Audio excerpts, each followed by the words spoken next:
morning, good day, good evening, good night, wherever you are dialing in watching video. I appreciate you coming back for another one of our Sunday School series. This week's lesson, we are talking about reveal. This will be session 11. And of course, we're still continuing on with the subject of Joseph. Excuse me.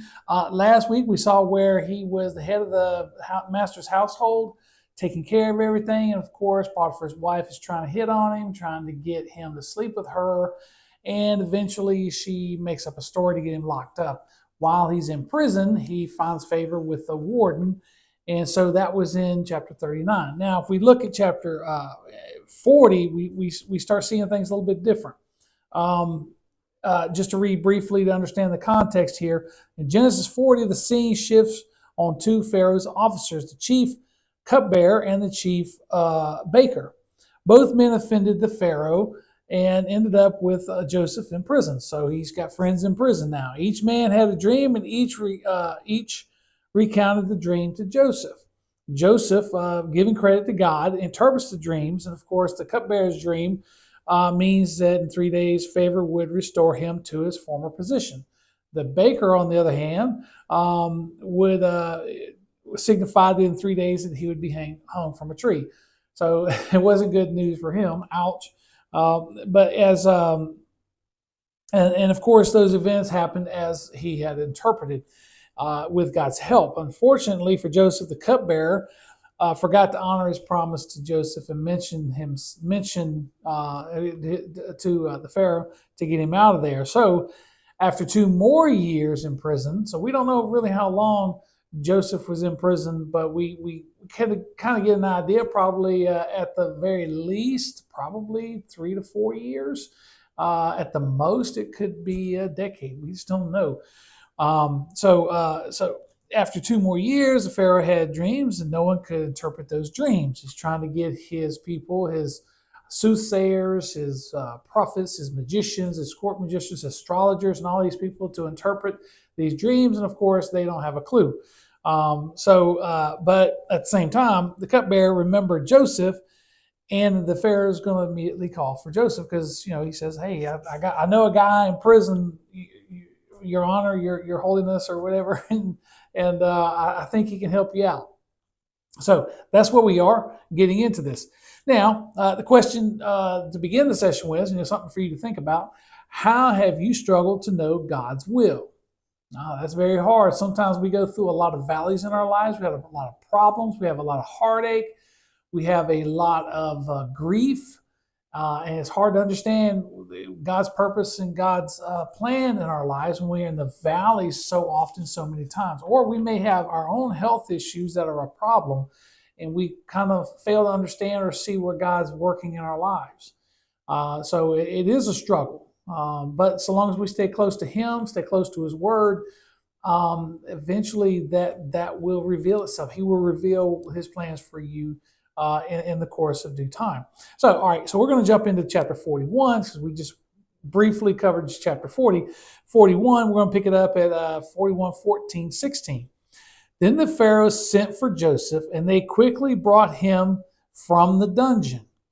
He shaved, changed his clothes, and went to the Pharaoh. Pharaoh said to Joseph, "I have had a dream, and no one can interpret it, but I have heard it said about you that you could hear a dream and interpret it."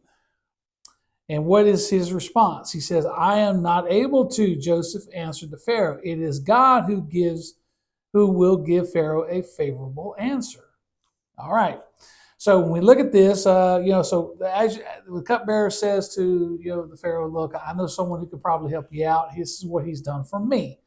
So the Pharaoh is immediately intrigued, obviously, because he's within reach, he's in control, he can call him forward. So look what's happening here. So when the Pharaoh, of course, the Pharaoh is the king. Pharaoh's in control of everything. He's the minister of war, armies, high priest. I mean, he's everything. He is the end all to all, so to speak. So when the Pharaoh speaks, it's done. So when the king issues an order, there's no delay. There's no hoping. As a matter of fact, when the king says, "Bring him forth," the Pharaoh says that needed to be done a second ago. And that's what's happening here. So, in order to bring him out, of course, the prisons were the royal prisons for people who offended the king. And the king was the one, as we've talked about last week with Potiphar throwing him in prison. The Pharaoh is going to be the one that's going to decide life or death. And so nothing was said in regards to Joseph. He's probably been, if it wasn't for these dreams, Joseph would probably be forgotten about. He'd just be left in the prisons or to rot, so to speak. So, but anyway, so he's brought forth. Needless to say, even though he found a measure of grace with the jailer, he was still in prison, right? And so it's still not an ideal situation. So he shaved his head and he changed his clothes. Now, let's keep in mind that the exchanging garments is very important. You can't just have a prisoner looking all nasty and unbathed and his clothes ripped and tore up, and he's probably been wearing these same clothes and same robe for the past 2 to 3 years, right? And you got to clean that up before you go before the Pharaoh. So that's what's going on here. Now, of course, Joseph, it says here, he shaved and changed his clothes and went before. So obviously he had grown a beard and long hair and all of this, but he had to shave his beard because only the pharaohs and the gods, Egyptian gods, had beards and goatees at this time. This is why the Hebrew people were kind of looked down on with disdain, because they always grew their beards out. And the Egyptian culture was only the pharaoh can wear beards and goatees and that sort of thing, and they're Egyptian gods. So Joseph had to clean up. Is pretty much the point that I'm making there, because he was looking kind of ragged. He was looking kind of bad. He probably had some fleas on him or some lice or something, and they had to clean him up. So he had to shed 2 to 3 years worth of prison in order to show it before that. So he presented before the Pharaoh, and the Pharaoh asked him those questions. I've had these dreams, and no one can interpret this. So you got to imagine that the Pharaoh's been having this recurring dreams for probably the last a couple of months, or maybe a year. And no one in his court can help him out at all. They have no answer, and they want to please the Pharaoh, but they also know that if they're wrong, they're going to lose their lives, right? So they really have no answer to what's going on.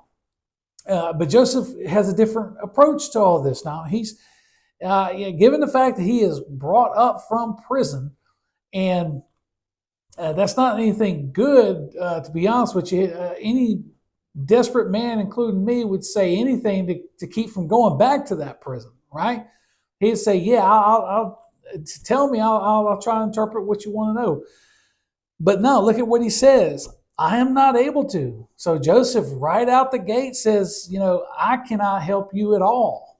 But he says, it is God who will give the Pharaoh a favorable answer. So he's immediately, as he's done in the dungeon, as he's done before, he has said, God is the reason for that I can interpret dreams. He has given credit to God. Now, how often do we give credit to God in things in our lives? We have gifts, do we not? And we use those gifts. How often do we give God the credit for those gifts? So he's saying, it is not me. I'm not going to give you an answer, but God will. Now, he's not saying he's going to tell him when he says favorable answer, that's not to say that he's going to give him good news. He's going to give him the answer that he needs to hear, good or bad. He said the favorable answer, which means it's going to be the closest thing to truth that you are seeking. That's the favorable answer.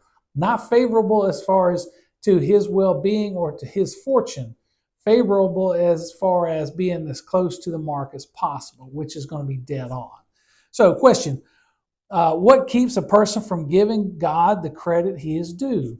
Oh, well, when we're sitting on that mountaintop and we rest on our laurels, so to speak, and people speak highly of us, it's easy for us to get the big head and think that we did all this ourselves. Is it not? And we got to find a measure of humility, whether we're on the mountain or we're down in the valley. I mean, God's going to be with us either way through our journey in life, is he not? So we got to find that way to keep. We got to give God the credit in the storms as well as in the good seasons. I mean, it's just what we have to do. So, all right. Now, looking at Kittner real quick, I just wanted to point out one thing to emphasize what he was saying earlier. While the Pharaoh naturally thought of expertise in the science of dreams, Joseph almost explosively disavowed this whole approach. I mean, he came at it with a different approach. With hasty brevity, he points to from himself to God as the sole revealer, disposer, and benefactor. His abruptness contrasting to the polished speech with the polished speech of Daniel to the same effect. We read Daniel chapter 2, 27, 30. One can sense perhaps the agitation which is not yet subsided after a sudden turn of events. So what we're saying there is, that the Pharaoh can't really expecting an answer right away. He's like, this is what's going on. But Joseph is very humble, but he just immediately says, I can't help you, but God can. So I'm pretty sure the Pharaoh didn't expect that at all, because Pharaoh's used to being God or being a God and then having a pantheon of gods. And here this Hebrew slave is saying, I cannot help you, but my God can. So that's pretty interesting. So now a note in far as the interpretation of dreams, the study guide has a pretty good point I want to point out. In the ancient Near East, the whole discipline of dream interpretation existed, including manuals on the subject, but no science of dream interpretation developed in Israel. In the Old Testament, only Joseph and Daniel engaged in dream interpretation. When they did, the scriptures make clear they did not rely on their own wisdom. They always credited God's revelation. And we went over that in a video, I think, last week about the dreams and the Bible. There's 3 different types, and all of those tie in, whether it be simple or they need the complex and they need interpretation, which is what we're dealing with here. If you have any questions about that, go back and look at that video. So now, if we look at this from we're continuing on to 17:21. So the Pharaoh said to Joseph, in my dreams I was standing at the bank of the Nile when 7 well-fed, healthy-looking cows came up from the Nile and grazed among the reeds. After them, 7 other cows, weak, very sickly, and thin, came up. I've never seen such sickly ones as these in all the land of Egypt. Then the thin, sickly cows ate the first 7 well-fed cows. When they had devoured them, you could not tell that they had devoured them. Their appearance was so bad, as bad as it had been before. Then I woke up. Okay, so now we got the benefit of hindsight, and I'm pretty sure that you're familiar with the story, and we understand that it's talking about the years of feast and the years of famine. But at the time, they're looking at this, and it is kind of odd.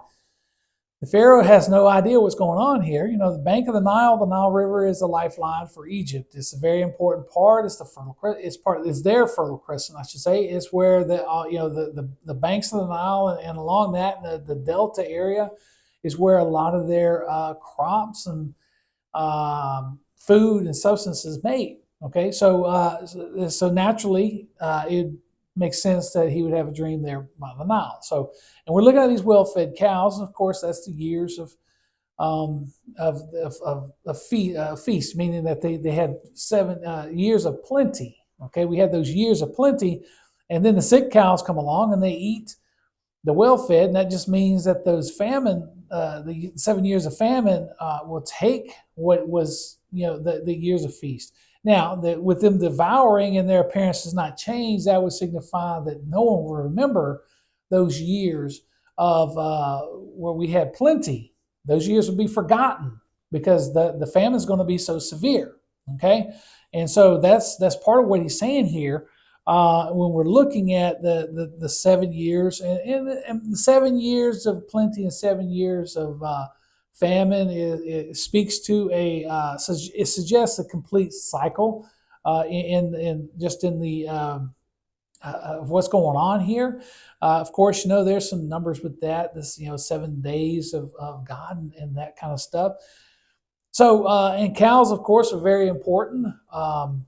Cows, for the most part, were never used as sacrificial animals, with the exception of the red heifer, as we see in Numbers. But here, the cow is very important. The cow is a symbol of fertility. The cow is a symbol of uh, wealth. It's a symbol of just plenty. So when you have a healthy cow, that means the land is healthy. When you have a sickly cow, then the land is not so healthy. So this is the dream that he told him. So question, how does the way God revealed the future to Pharaoh compare to other ways God reveals his plans? Okay, well, that's a pretty complex question. That's something you want to talk about in your Sunday school group. How does the way God revealed the future to the Pharaoh compare to other ways God reveals his plans? Well, in many ways, God reveals himself through his prophets. As we see when the prophets come along, the children of God have been wayward. They're not. They kind of wait. They get away from God's word, and when they have a famine of his word.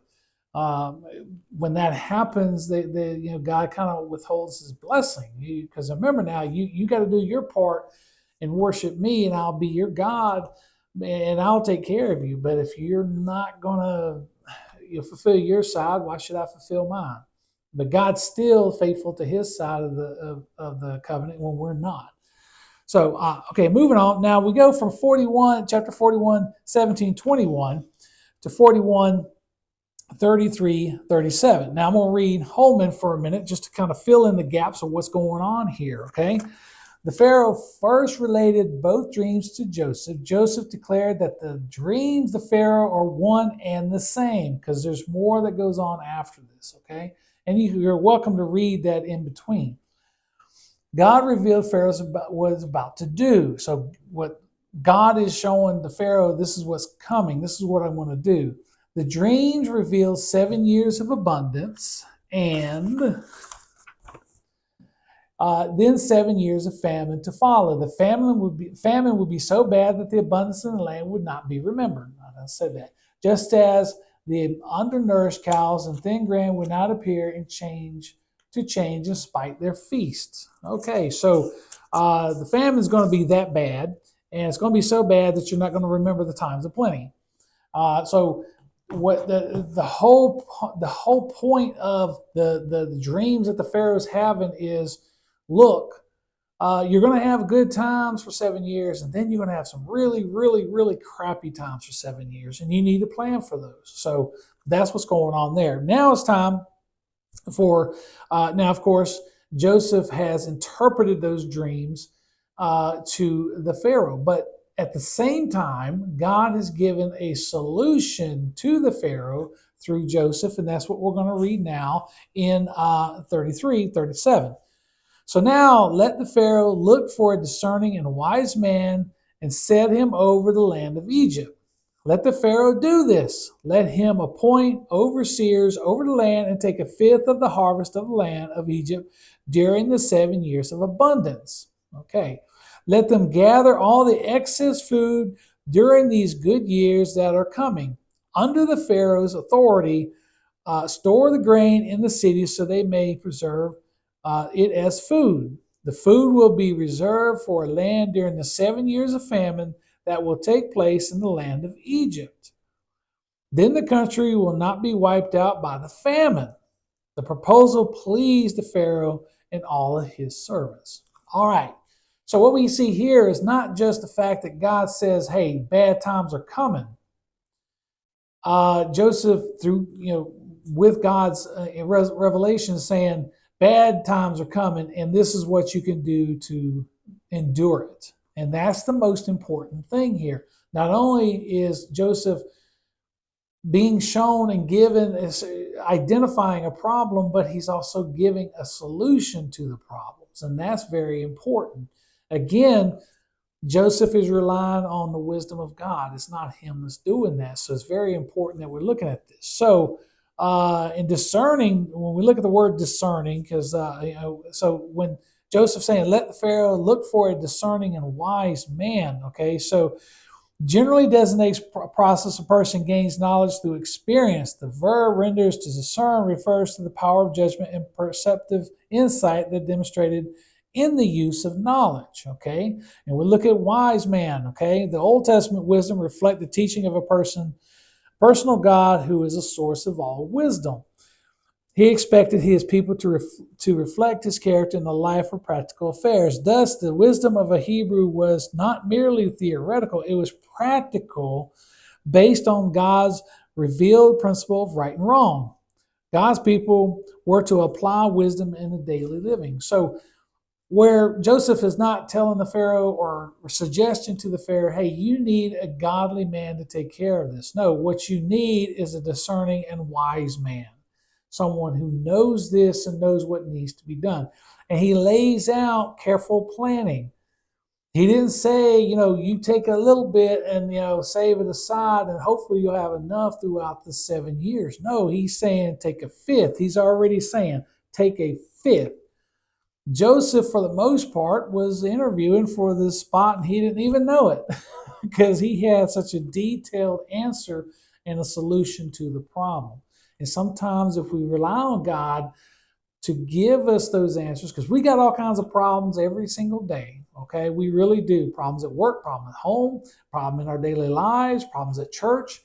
Let's rely on God. Let's lean on his wisdom. Let's lean on his understanding. And his plan for us will be revealed one way or another. I promise you that. And what he's saying here, let's gather all the excess food during the good times. Because when times are good, it's hard to think about the bad times, is it not? When we get, for instance, here in the United States, we get our income tax, it's easy for us, and the wheels on our minds are probably already spinning on things we want to spend it on, right? We're not thinking about later on in the year whenever some bill comes up or something that we got to worry about down the line. We don't think, okay, like, sometimes I've learned, throw that money in the bank. There ain't no need to spend it unless you have to. But some people get that money and it just burns a hole in their pocket.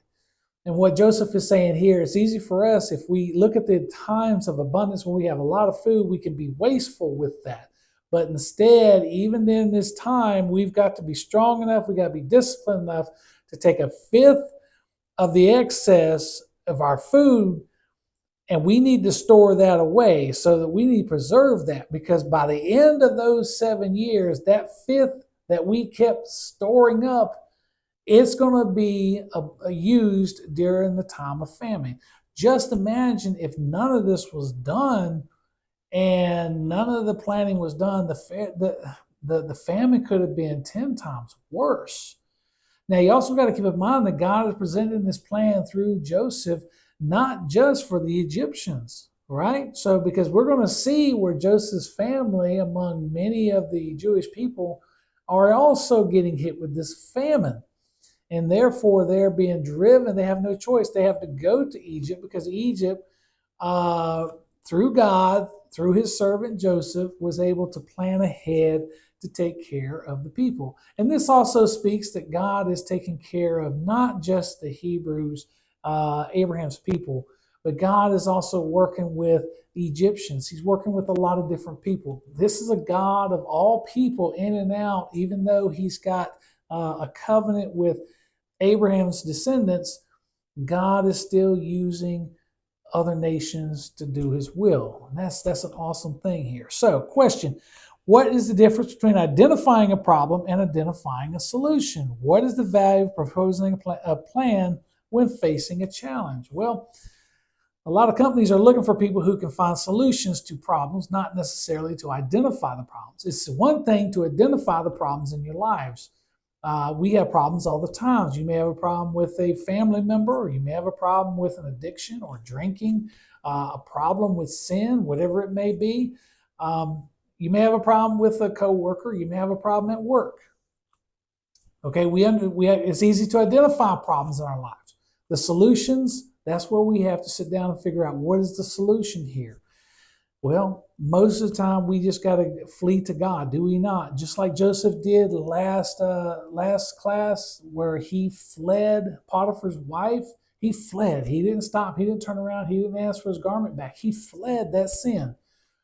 That's something that we should keep in our mind as well, is it not? We have these problems, we have these detriments, we have these situations where we are stumbling block to God. Let's turn to his word, let's turn to his spirit, let's pray to God and find those solutions. Sometimes those solutions are not what we want to hear, are they not? We get so stuck and used to our own sins that Turning away and staying close to God, it's a very hard thing to do. But trust me, when you do it, and the more you do it, the easier your life is going to be. I promise you that. All right, so wrapping up with summarize, believers can point to others to God when asked about past actions. Excuse me, I'll read it again. Believers can point others to God when asked about past actions. Amen. Believers should pay attention to the way God reveals his plans. As always, amen. Believers can demonstrate trust when responding to God's plans. If he works for you, he saves you, and he's been with you throughout your life, he's going to be with you tomorrow. The God that I know and the God of the Bible is not one that's going to abandon you during your time of need. If you turn to him, he will be there for you. It may not, the answers you get may not be what you want, but they're going to be what you need. Okay? So keep all that in mind when we start looking at the problems in our lives and we start identifying what those solutions may be. Okay? Thank you for watching. I appreciate your time as always. Just go ahead and hit and subscribe to the channel if you would. Every time we make a video, you'll be notified whenever a video becomes available. If you can't make it to Webb Baptist, by all means, please get plugged into a church somewhere. If you can make it to Webb Baptist, that'd be great. We'd love to have you here. You're not a visitor. You are an honored guest. And we have our services on Sunday mornings, and we have services on Wednesday nights. And we'd love to have you here to come worship with us. Again, if you can't make it, find you a Bible-based church. Wherever you're at, God does have a plan for you, I promise you. I'm not going to sit here and tell you that he's got wealth for you. He's got a plan for you. He's got a plan for everybody. We just got to seek him out and find out what that is. So get yourself surrounded with some Bible-based church, Bible-based people, and I guarantee you they're going to be a blessing to you, and you're going to be a blessing to them. I promise you that. Okay? Until next time, take care and God bless.